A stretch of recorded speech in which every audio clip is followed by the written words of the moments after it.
Hello everybody and welcome back to the first tutorial of actually coding our keylogger. Now don't worry, this will be a rather shorter program than our reverse shell and server, as there is only a few things we need to do, such as actually processing the keys, then writing those keys to a file, and also just doing a little bit of changes to the keys here and there. But before we do anything, let us download the library that we will need for this, both for our Kali Linux Python and for our YInstaller Python.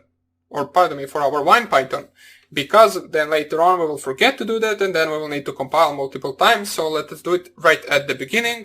If you just go open up your Python and try to import pynput.keyboard, you will see there is no module named pynput.keyboard, but this is an actual module or library that we need to use for our keylogger. So let me just exit this and install it with pip install and then pynput.keyboard. This is us first installing it for our Kali Linux Python 2, and then we will install it for our PyInstaller, Python 2. So collecting pynput.keyboard. Now what this module or library allows us to do is use a function which is the listener function, which will listen for the input keys from the target keyboard. Now let me see, could not find a version that satisfies the requirements pynput.keyboard. So let us just try with the pynput without .keyboard. Maybe that will work. Not really sure, can't really remember how I downloaded this, but we will get it to work, don't worry. So collecting pynput right now. This should finish any moment. This is not a big library. And here it is. It downloaded some things and right now we have the pynput installed. So if I open Python 2 and try to input pynput.keyboard, which is a module that we want to use because we are only focusing at the keyboard at the moment. Okay, so here it is installed. And let us now also install it for the actual PyInstaller.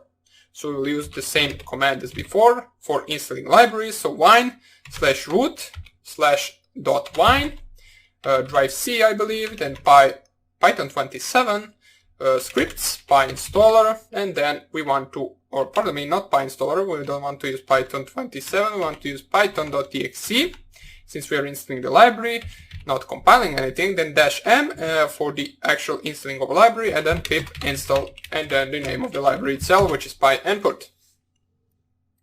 So right now, once we finish this, we're good to go and we can create or start creating our keylogger. First of all, we will see how we can actually capture those keystrokes and how we can print them to the screen. Okay, so it has finished right here. We are good to go right now. So let us actually first of all delete from the previous compilation everything, and we will code our keylogger in the exact same directory as our current reverse shell and server. Since we will need it to compile, so there is not really a point in making a certain directory for that, so let us just create it right here.